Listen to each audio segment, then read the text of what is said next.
Some people feel that they must exhaust their karma and their samskara to realize the great. But this is true. But how to do this? How do you exhaust your samskara to realize your true nature, the divinity that lies within you?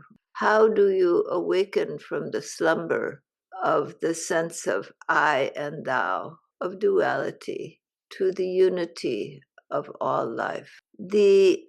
As you go through life upon life, you accumulate experience. And in that experience, you accumulate reactions to actions that occur. So when you act, there is an indentation in the mind, a reaction. That reaction continues to exist. And when you come as a small baby into this life, you do not come as a blank slate. You come with a whole basket of karma, a whole composite of experiences. And that composite of experiences, that basket of karma, becomes your identity. It is who you identify yourself as. It is your uniqueness in the garden of life. It is your unique color, your unique flavor, your unique personality, and your unique view of reality that is based upon your experiences. You come with all of this experience from the past. You incarnate in a baby. Much of this is not remembered. It goes into a part of the mind which slumbers from consciousness. The conscious mind is not aware. It would be overwhelming should the conscious mind remember all the past experiences. So it forgets. It places them into what we call the subconscious mind, the accumulation of all the experience that forms the sense of you as an individual lies in a composite, not to conscious memory, but lies within the mind as a composite of experience that is drawn up when certain circumstances occur.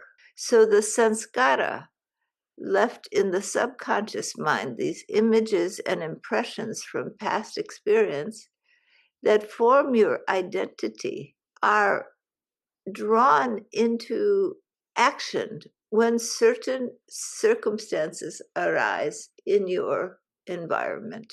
If you were a shy child, it may be due to the circumstances that arose in this life, but it is perhaps a reflection of your inability to express yourself in the past, which comes to fruition. Or perhaps in the past, you dominated other people with your expression. You were dominantly expressive. And so you are balancing that by being minimally expressive until the mind finds an equilibrium where you are not one or the other, but you are in balance. So these impressions in the mind create a worldview, and you come into this life with certain assumptions. And the circumstance, the family, the environment, the teachers you have, the friends you have, all begin to form a new set of impressions. But how you approach all of that is from these past impressions of the mind. So you may be a frightened person, you may be an aggressive person, you may be learning how to get what you need out of everyone. You may be selfish, you may be greedy, you may be kind-hearted, you may be generous. Why? Perhaps your childhood you can point to, but much of what that is how you have reacted with your environment.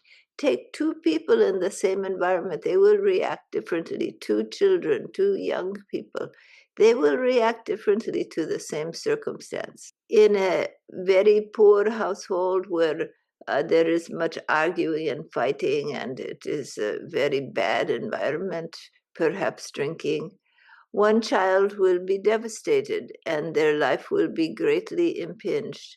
Another child will learn survival techniques and they will find a successful life. What to do? It is because they have different sanskaras, different experiences, different attitudes towards life. But when that comes to fruition in this life, those attitudes create an atmosphere, assumptions that are so deeply embedded you do not even know they are there.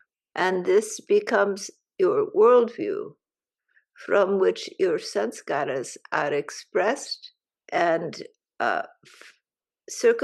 you are drawn into circumstances where the prominent samskaras will be repeating themselves until they find resolution. And the resolution of all samskara is deep love, deep care, deep peace, and equanimity. The resolution of all samskara is in divine love.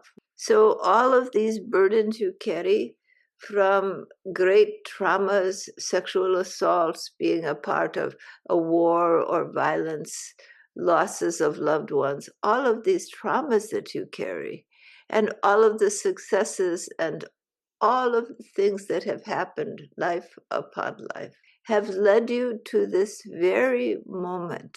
And in this very moment, those traumas, those losses, those successes all form how you view life, how you relate to your experience. And they all form indentations of mind which separate you from acknowledging the divine love in you and in all beings, from feeling the connection you have, the wholeness of being, and your wholeness with the universe. Instead, you feel that you are a small person in a body and mind, and there is separation. There is self and other, and there is distortion of thinking, which leads to actions of harm to others and to yourself. So, what to do with these reactions of mind, these sanskaras that lay hidden?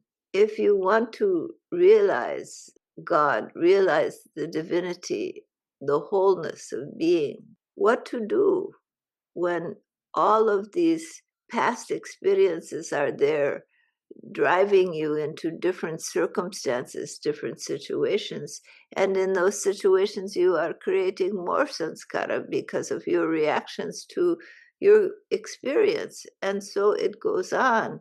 And there is basket of karma, this individual identity of you as a separate person, gets stronger and stronger. But as you meditate, as you take the ideation, I am one with the divine. Divinity is all around and within me. Slowly, slowly, the mind begins to open, and then the grace of the Infinite One is felt, the grace of Guru, the grace of God.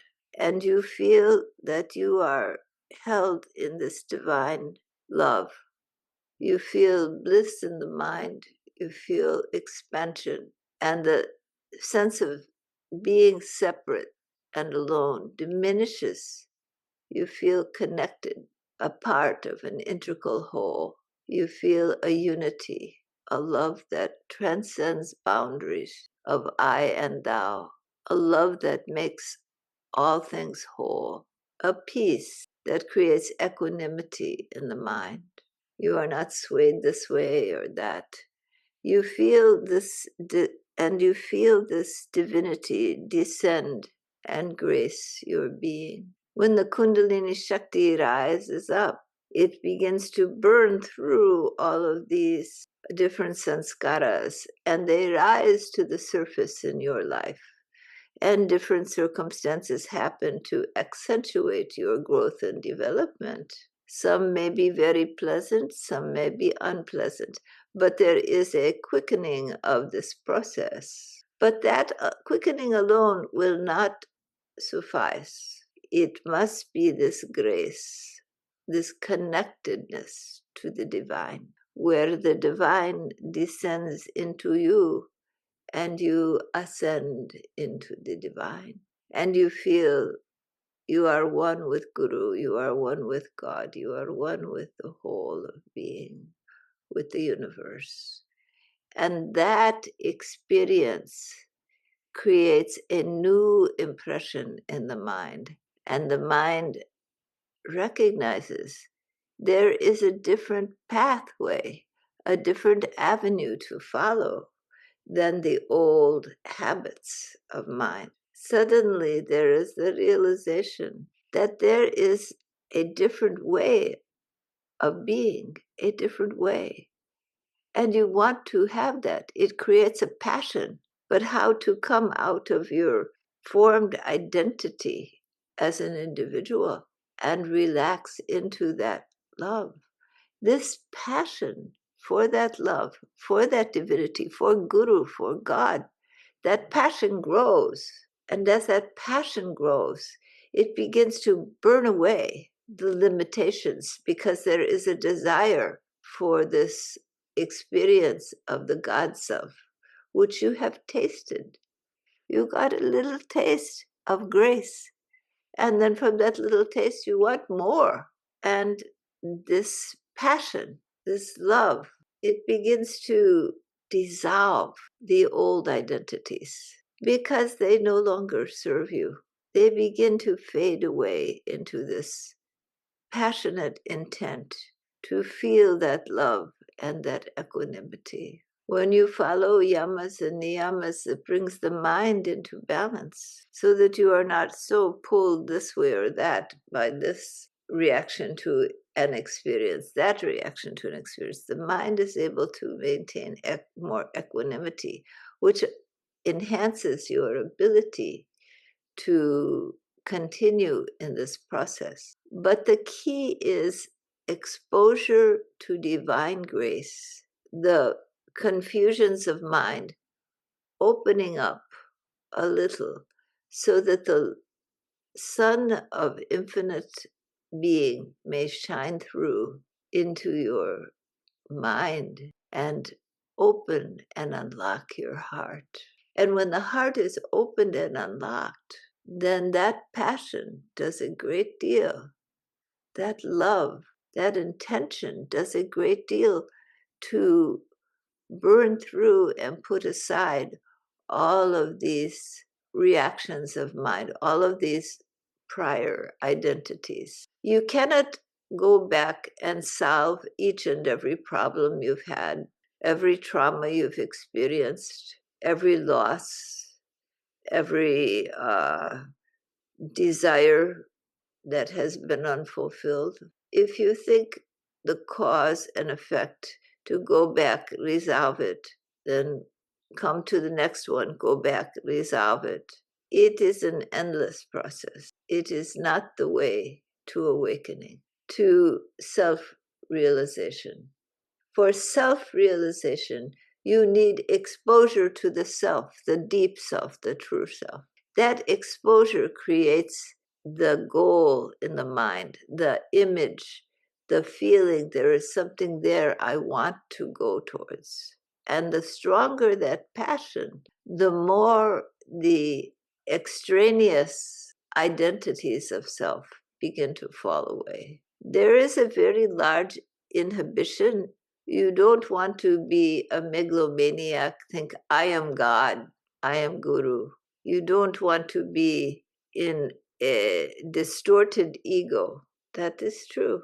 But that becomes a very strong inhibition, cultural inhibition to self-realization. There is a difference between mental illness, where you think, I am God, but no one else is God.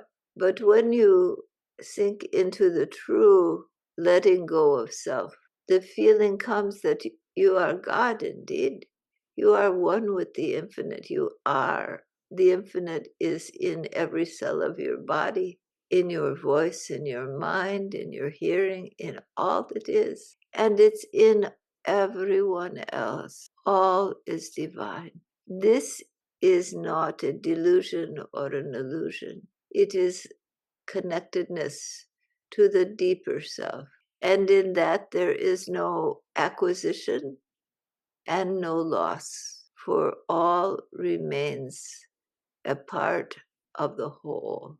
In the world of form, there is the rise and fall, there is time, there is a past, there is a future, there is grasping, and there's fulfillment and loss. There is the birth and life, and there is the dissolution of the body and death.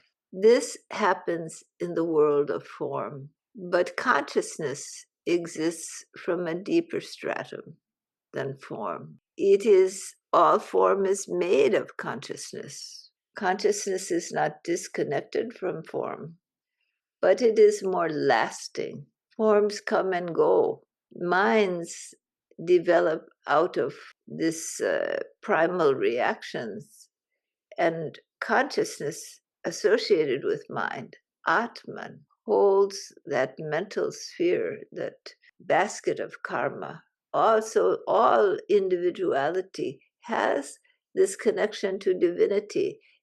You have a soul, a spirit, you have the Atman, which is no different than the Paramatma. So you see, you cannot escape your real fate.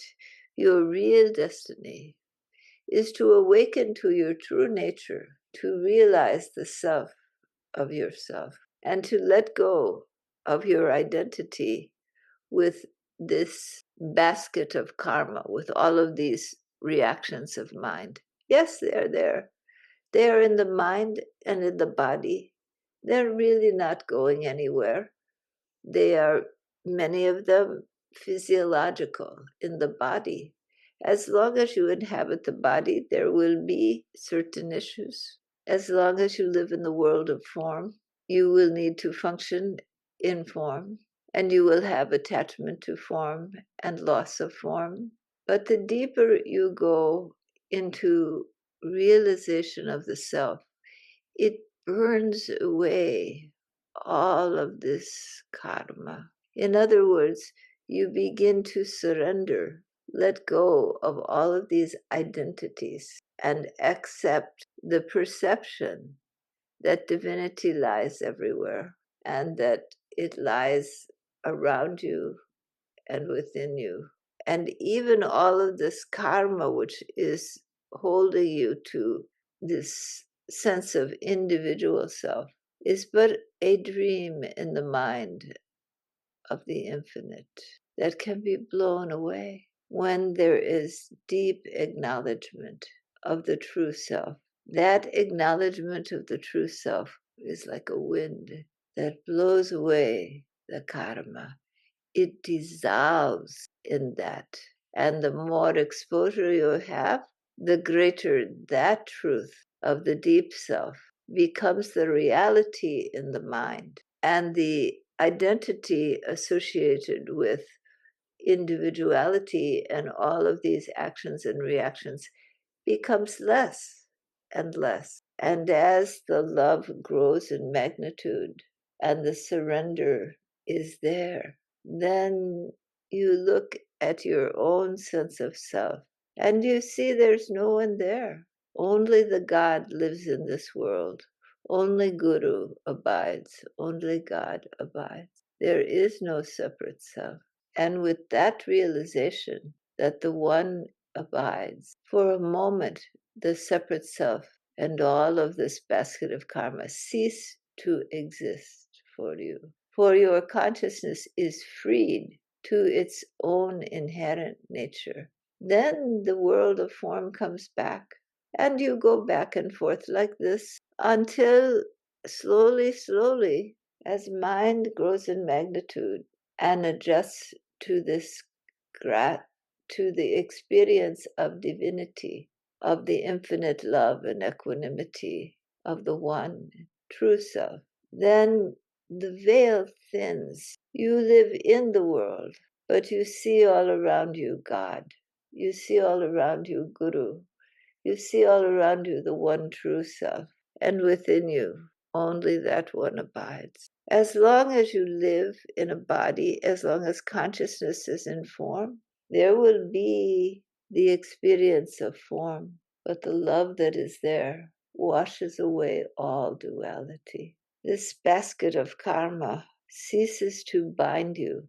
Though it may still bind parts of the mind, you still have to brush your teeth. You still may have certain prejudices. You still may operate in the world according to your upbringing, or you may be freed from that according to your samskara. But it has no hold on you, for you are in the deep ocean of divine grace. You are in the divinity which is everywhere, and there is no hold on you. You are one with truth.